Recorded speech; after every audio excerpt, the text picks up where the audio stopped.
Hi, I'm Fox Carney, the manager of research at the Animation Research Library here at the Walt Disney Company. In the Animation Research Library, we preserve all of the animation art from the shorts and the features from 1920s to current day, and our job is to take care of it as best as possible so that future generations of artists and people at the Disney Company can always reference it, learn from it, and be inspired by it. We have some art here to show you from Pinocchio in conjunction with the Blu-ray release of the Pinocchio Blu-ray. So over here, you'll see some concept art from Gustav Tenggren, who's a wonderful artist. He was a Swedish-born children's book illustrator, and his artwork was so very influential to the look of Pinocchio. But something that's very, very interesting and cool for you to see is these story sketches from a deleted song in Pinocchio, a song called Three Cheers for Anything, which is a supplement on that Blu-ray. It was a song that the children would sing on the way to Pleasure Island, but unfortunately it took too long story-wise for that song to be sung, and so they just said, let's get to Pleasure Island, and it ended up being deleted. But we're really excited to be able to have these story sketches because it's like it's a window into the creative process. And that's what animation is all about, the creativity and figuring out what are our characters going to look like and what are the environments going to look like and what is the story. Because here we have a wealth of concept art that we've selected for you to see. It's really cool, all different mediums. Some are graphite and colored pencil, some are watercolor. So anything and everything the artist could think of, any mediums they used, any angles that they used, just fantastic. Every single piece is a gem in our collection. So I take it we have some questions. Maybe we take a question for a member of our audience here. Connor asks, how do you become an archivist? Well, there are many paths to becoming an archivist and taking care of artwork. One, you want to have a background in maybe art history. Maybe you want to have a library sciences degree. Maybe a little bit of both. So it's always any way that you could think of to try to work with this artwork. You want to make sure that you handle artwork carefully, and you want to learn how to find information. That's always very important. So that's why sometimes an MLIS degree is very good. So well, let's take a walk through the ARL, shall we? Because this facility is unique in the world, because our collection comprises approximately 65 million pieces of production art and production material from the animated shorts and the features from the 1920s to today. And so this is one of the premier facilities and animation art collections in the world. And our job is to preserve the art as best as possible, but keep it accessible, because it doesn't make sense to have all this artwork locked up in boxes that people can't look at. Because one of the reasons that we house this artwork is so that other artists and other people within the company can always reference it. So, do we have another question? Okay, Belle asks, what is the most beautiful and interesting piece you found in Pinocchio in the archives? Well, for me, that's the concept art done by Gustav Tenggren. And I hate to say it, I love the pieces of concept art that are made with J. Worthington Fowlfellow, Honest John, the Fox, because, of course, foxes are particular favorite of mine. But his artwork is so fantastic. There's so many details. There's such whimsy and charm to all of his paintings that you can get lost in looking at each one of them. So careful, don't want to bump into a table here. In here, part of our mission is to, as I said, provide accessibility. And how do we do that? By scanning the artwork. We try to digitize it so that we handle it as little as possible. So our members of our image capture team, there's Matt. Say hi, Matt. And Mike over here. These are our photographers on staff. And these are fine art photographers. They're not just people who push buttons. They actually keep up with quality control methods and color management methods. And so we want to make sure that any piece of art that we scan and photograph is captured as best as possible. And then Tita on our staff also makes sure that all of their photographs are up to snuff and they're worthy of housing in our image browser. Oh, and another question here. Nicole asks, how many drawings were made to make an entire movie? Well, in the case of Pinocchio, there are approximately about 500,000 animation drawings. That was estimated. That was one of the publicity comments at the time. But there are many more drawings that go into the production of a film. There are story sketches and concept art pieces. So it goes well over 1 million drawings or pieces of art that go into a movie. And what we're trying to do is capture a lot of those drawings right here. And so that we capture it in such a way that teams can look at that at their computer desks within the Walt Disney Company. So when we've scanned animation drawings, sometimes those files have been timed and composited according to the original exposure sheets, and we can make recreated pencil tests. Now for others, they'll look at the concept art and they could learn from that.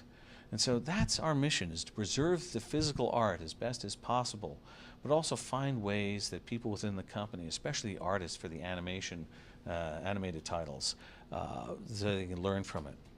Now, Alicia asks, how is original art stored so that they are safe?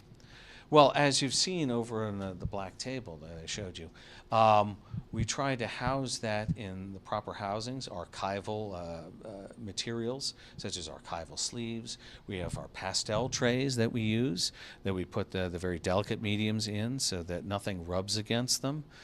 We house animation drawings between archival board and archival sleeves so that every piece of art is very well cared for in terms of its housing. But then we also keep all of the art in climate-controlled vaults.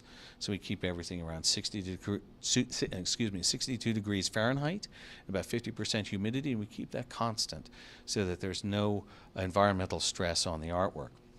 Now, Super Nintendo Girl says, who is your favorite Disney character? Well, there's a lot of Disney characters that are my favorites, but I tend to, because of my name, enjoy the characters that are foxes. So it's either Robin Hood or it's Honest John Foulfellow, but actually from Zootopia. Thank you, everybody. Thanks. My favorite is actually, right in these days, is Nick Wilde from Zootopia. So why don't we make our way into through our design team area and take you over towards one of our vaults, because we talked about how we try to preserve the art as best as possible. Well, the key to that is the climate control. But before we get there, this is our design team's area. Anything has to do with displays of design team, anything has to do with displays of animation studios art, our design team will oversee. So that is that could be office art or office art in hallways in the animation building, or it could be large-scale art exhibitions. Now, another fan asks, how do you preserve all the amazing artwork from a film like Pinocchio that's over 75 years old? Well, let's go into towards one of our vaults and you'll be able to see that. Because as I said, we house everything archivally in archival board, archival sleeves, and then we just house it in climate-controlled facilities. And that's really the key, to try to reduce any of the stresses on the artwork itself. So, and then as a result, we've actually scanned a lot of our art so that we don't actually have to physically handle it. Now you notice I'm wearing gloves, so anytime that we do have to handle art, we've got gloves. We want to take care of it as well. Now, if you like this video, remember to subscribe and then ring the bell. That way you'll never miss another Disney Live video here on YouTube. So we're about to go into one of our actually, we have something that's very interesting for you to see on the wall here. These are reproductions of animation drawings from Pinocchio. And we've printed these out to try to indicate 1 second of animation.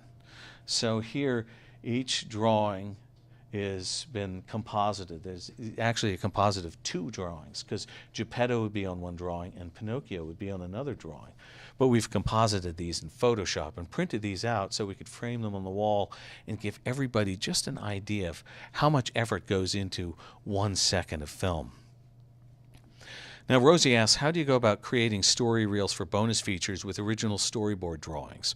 Well, that's a very interesting question, Rosie, because our collections team spent about over 10 and almost 11 months actually identifying, organizing, and rehousing the story sketches and concept art from Pinocchio. And then there was about 3.5 months that each of those pieces was cataloged. And then, as you saw, our photographers in our image capture team, it took about maybe a couple months to try to scan those and QC those and put those in our image browser. And as a result of all that effort, over a year's worth of effort, the content enhancement team was able to look through the story sketches and pick what they wanted to see, and so we could provide those supplements. Jenny asks, how long does it take to archive a single movie? Well, that depends on how long the movie takes to make, and it also depends upon the mediums with which the art has been made. So we're still archiving artwork from way back in Pinocchio and Fantasia, and we're always going through. And when we learn new ways of housing artwork, we institute that, because our mission is to make sure that artwork lasts, and we care for the collection as our paramount goal. Carolyn B. asked, do any of Walt Disney's original drawings exist in the archives? No, actually, Walt did not draw too much. He was smart enough to know to hire people who could draw better than he could. And he actually described his role as like a little bee that would pollinate all of the teams as if they were flowers. And so he didn't do a lot of the original drawing, but we don't have any of his artwork. Now, the Family Museum up in San Francisco may have some of that. So let's go into one of our vaults. We were talking about climate control. And so here is just a glimpse into how we store the artwork. Everything is in archival boxes. Everything is labeled. And we have 11 vaults in our department that are like this. So you can see how much art there is and how much care that goes into it. And when you think about it, oftentimes we will watch a short film or a feature, and it'll go by our eyes or on screen in 7 or 9 minutes, or for a feature 60 or 80 minutes. But there's so much art that goes into it. Like, here are some of the background paintings right here from Pinocchio. And you just look at all the detail, and especially with Geppetto's workshop, how much goes into it. You can even see the strings around a marionette over the arm of a chair. And this is just a quick dance scene with Geppetto and the characters, but so much goes into that. And so that's why we're really glad to be able to preserve this art, so that we'll always have access to that legacy of Disney animation. And so that is the reason why we're here. And that's what we love to do every day, is to preserve the legacy so that future generations of artists and even people, enthusiasts such as yourselves, can always access that. So, all right. Okay, and well, I thank you very much. I'm glad you could join us on this quick little tour of the Animation Research Library, and look forward to talking with you again. All right, take care.